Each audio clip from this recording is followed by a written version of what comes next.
सूरज चांद रहेगा, तेरा नाम रहेगा, जब तक सूरज चांद रहेगा, तेरा नाम रहेगा।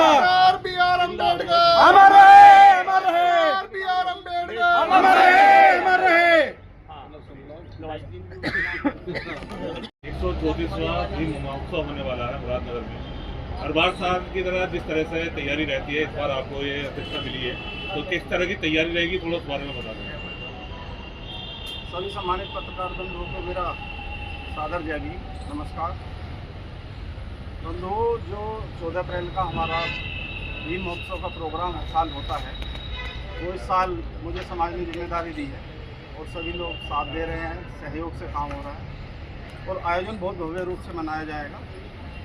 और 13 तारीख में हमारा पहला प्रोग्राम शुरू होगा शाम 5 बजे 4 बजे से।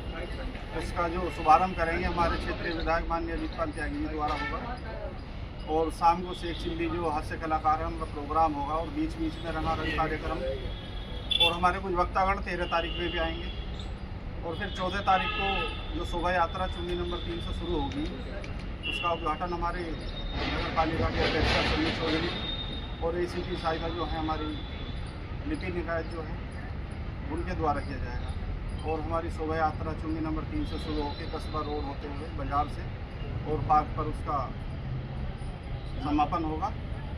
और उसके बीच में यहाँ पे पार्क में जो प्रोग्राम हर साल चलते हैं वो चलते रहेंगे और उसके बाद विचार गोष्ठी, बीच बीच में बच्चों के कार्यक्रम हैं और जो बच्चों ने मतलब प्रतिभाशाली बच्चों को सम्मानित किया जाएगा। हमारे कुछ साथियों ने एक लकी ड्रा का सिस्टम भी शुरू किया है इस बार, उसमें बहुत लोग बढ़ चढ़ कर हिस्सा ले रहे हैं और प्रोग्राम चलता रहेगा जब तक जनता चाहेगी, जब तक सब लोग साथ देंगे, जब तक हम करते रहेंगे। जिस तरीके से आपका ये लकी ड्रॉ वाला प्रोग्राम है, ये इस बार पहला नया है या इससे पहले भी ये किया गया था? नहीं, पहले भी एक बार हो चुका है, उसमें बहुत अच्छा रिस्पांस मिला तो था। ये क्या है, थोड़ा इस बारे में बता दें लकी ड्रॉ का, ताकि जनता भी इसका फायदा उठा दे। इसमें यह है कि 50 रुपये का एक कूपन होता है, उसे कूपन को आप खरीद सकते हो। उसमें टीवी, फ्रिज और वॉशिंग मशीन और उससे छोटे बहुत सारे पुरस्कार हैं जो लकी ड्रॉ का मतलब ये है कि जिसका भी निकलेगा वो उसे दिया जाएगा। टोटल लगभग 200 के करीब जो पुरस्कार हैं वो उसमें 237 को मिलेंगे। तो जिस तरीके से शोभा यात्रा इस बार निकल रही है, झांकियों का क्या हिसाब किताब है, कितनी झांकियाँ इस बार निकलेंगी और उन झांकियों में प्रतिस्पर्धा जो पहले रखी गई थी, क्या इस बार भी वो प्रतिस्पर्धा रखी जाएगी? झांकियों का तो ये है पत्रकार महोदय, जो झांकियाँ पहले निकलती आई हैं, अब की बार हमें उम्मीदों से ज़्यादा झांकियाँ हमारी आएंगी और प्रतिस्पर्धा तो सभी जितनी भी झांकियाँ आएंगी सब लोगों को सम्मान स्वरूप एक पुरस्कार राशि दी जाएगी। और जो उसके बाद में भी अगर लगेगा किसी ने बहुत अच्छा परफॉर्मेंस किया तो उसको समिति उसके बारे में विचार करके कुछ और भी ज़्यादा करें। एक जनता को मैसेज दें, क्या देना चाहेंगे भीम महोत्सव के लिए, आप क्या मैसेज देना चाहेंगे अपनी समिति की ओर से? हम आप लोगों के माध्यम से ये मैसेज देना चाहेंगे कि बाबा साहब का जो जन्मोत्सव है, ये पूरे विश्व में एक ऐसा जन्मोत्सव समारोह जो पूरी दुनिया में सबसे ज़्यादा मनाया जाता है। दुर्भाग्यवश हमारे भारत में ये कुछ लोगों पे सीमित के रह जाता है, लेकिन जो लोग बाबा साहब को नहीं पढ़ पाते हैं, नहीं समझ पाते हैं, उन लोगों के बहुत अच्छा अवसर है उन लोगों के लिए कि वो इस आयोजन में शामिल हों, बाबा साहब को पढ़ें, उनके विचारों को पढ़ें, क्योंकि उन्होंने इस देश का संविधान लिखा, बहुत गरीब शोषित लोगों के लिए उनके मुक्ति के द्वार खोले, उन्हें आगे बढ़ने का मौका दिया संविधान के जरिए। तो कुछ लोग समझ नहीं पाते हैं, पढ़ नहीं पाते हैं वो।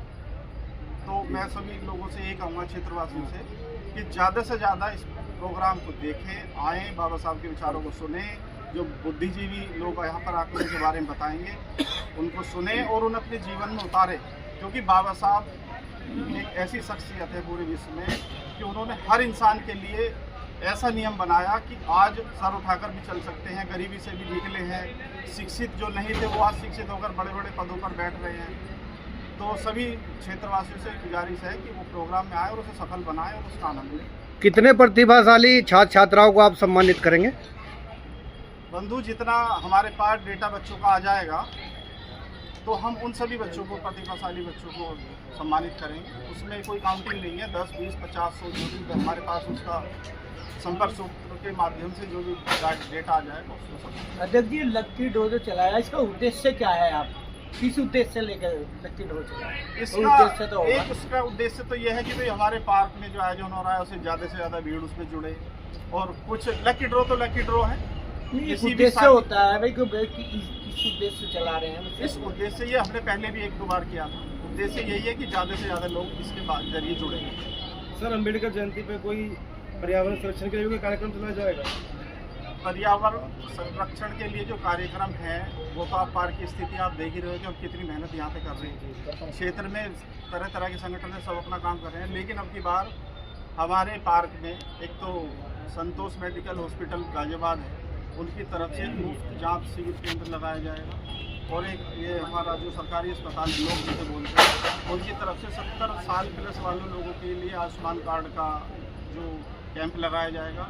और एक यहाँ संस्था है नीमा करके जो काम करती है, उनसे रात मेरी बात हुई थी, तो उन्होंने भी कहा था कि हम यहाँ पे आपकी शोभा यात्रा के साथ एक उनकी सर, एम्बुलेंस रहेगी। इन दिनों केंद्र सरकार का एक पेड़ माँ के नाम चल रहा है, तो क्या उसी की तर्ज पे एक पेड़ भीम के नाम के कार्यक्रम आप लोग चलाएंगे? 10 पेड़ तो हर वर्ष हम लगाते ही हैं पार्क जी। में, 10 पेड़ प्रति वर्ष। एक पेड़ की जहाँ तक बात है, तो पेड़ों की तो कोई फिक्स डेट नहीं होती है कि हमें कब लगाने हैं। ये तो हमारा नैतिक दायित्व भी बनता है कि हम ज़्यादा से ज़्यादा पेड़ पौधे अपने देश में लगाएं, अपने क्षेत्र में लगाएं, जहाँ भी अवसर मिले, और उसे लगाएं ना, उसका देख रेख भी करें।